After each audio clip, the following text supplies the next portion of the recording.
ഈശോമിശിഹായ്ക്ക് സ്തുതിയായിരിക്കട്ടെ. മാനസാന്തരം പോരാ, രൂപാന്തരീകരണം സംഭവിക്കണം.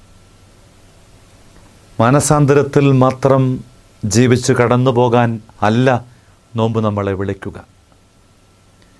മാനസികമായിട്ട് ചില മാറ്റങ്ങളിലേക്ക്, നിലപാടിൻ്റെ ചില തിരുത്തലുകളിലേക്ക് മാത്രം പരിമിതപ്പെട്ടാൽ അല്പായുസ് കൊണ്ട് അത് മാറിപ്പോകും.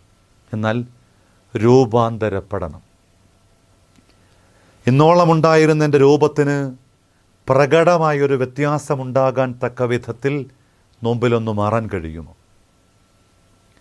ദുഃഖവെള്ളിക്കും ഈസ്റ്ററിനുമൊക്കെ അഭിനയിക്കാൻ വേണ്ടിയിട്ട് തിരഞ്ഞെടുക്കപ്പെട്ട ഒരുപറ്റം ആളുകൾ, പല വേഷങ്ങൾ അഭിനയിക്കാൻ പലരെ അച്ഛൻ തിരഞ്ഞെടുത്തു.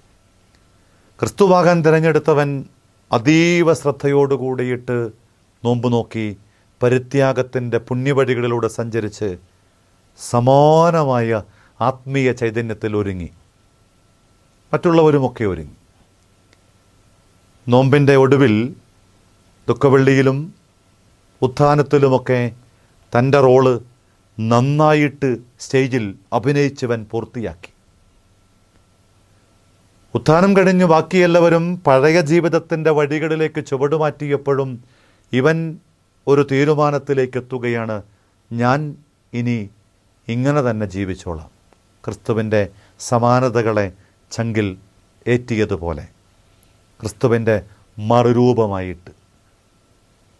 സ്വാഭാവികമായിട്ടും അങ്ങനെ ജീവിക്കാൻ തുടങ്ങിയ ചെറുപ്പക്കാരനെ വീട്ടുകാർ വെറുത്തു, പുറത്താക്കി. നാട്ടുകാർ അവനെ ആട്ടി ഓടിക്കാൻ തുടങ്ങി. ഒടുവിൽ ഇടവകയിലെ പൊതുയോഗം കൂടിയിട്ട് അവനെ പുറത്താക്കാൻ തീരുമാനമെടുത്തു. സങ്കടത്തോടു കൂടിയിട്ടവൻ വഴിയിലൂടെ ആത്മകഥം ഇങ്ങനെ വിളിച്ചു പറയുന്നുണ്ടായിരുന്നു. ഞാൻ ഒരു തെറ്റേ ചെയ്തുള്ളൂ, ഒരേ ഒരു തെറ്റ്, ഞാൻ ക്രിസ്തുവിനെ പോലെ ജീവിക്കാൻ തീരുമാനമെടുത്തു. അസീസിലെ വിശുദ്ധ ഫ്രാൻസിസ് ആ കാലഘട്ടത്തിൽ സ്ഥിരബുദ്ധിയില്ലാത്തവനെന്ന് വിളിക്കാൻ തക്ക വിധമുള്ള ഒരു ക്രിസ്തു സമാനതകളെ ചങ്കിൽ പേറിയവനായിരുന്നു. വിശുദ്ധ ജീവിതങ്ങൾ ഒരുപാട് ഇത്തരം സമാനതകളിലൂടെ കടന്നുപോയിട്ടുണ്ട്. നോമ്പിലൂടെ നാം ഓരോരുത്തരും ആത്മശോധനയായിട്ട് കണ്ടുപിടിക്കേണ്ടത് എൻ്റെ രൂപത്തിനും എൻ്റെ ഭാവത്തിനും എൻ്റെ നിലപാടുകൾക്കും എൻ്റെ ജീവിതത്തിന് അടപടലമുണ്ടാകേണ്ട ഒരു അടിസ്ഥാനപരമായ രൂപാന്തരീകരണം. അതിങ്ങനെ വെറും പുറംമോടിയിൽ പുറംപൂച്ചിലുള്ളതല്ല. അതിങ്ങനെ അകത്തു നിന്നും ആന്തരികതയിൽ നിന്നും ആവിർഭവിക്കുന്ന നിർഗളിക്കുന്ന ഒന്നായിട്ട് തീരണം. അതാണ് ഞാൻ പറഞ്ഞത്. മാനസാന്തരം മാത്രം പോരാ, രൂപാന്തരീകരണത്തിലേക്ക് എത്താൻ കഴിയട്ടെ. ഈ നോമ്പ് രൂപാന്തരീകരണം ആവശ്യമുള്ള ഇടങ്ങളെ ഒന്ന് അന്വേഷിക്കാൻ, അതിനിണങ്ങുന്ന നിലപാടുമാറ്റത്തിൻ്റെ സമ്മതവും സന്നദ്ധതയും ഉള്ളവരാകാൻ നമ്മെ സഹായിക്കട്ടെ.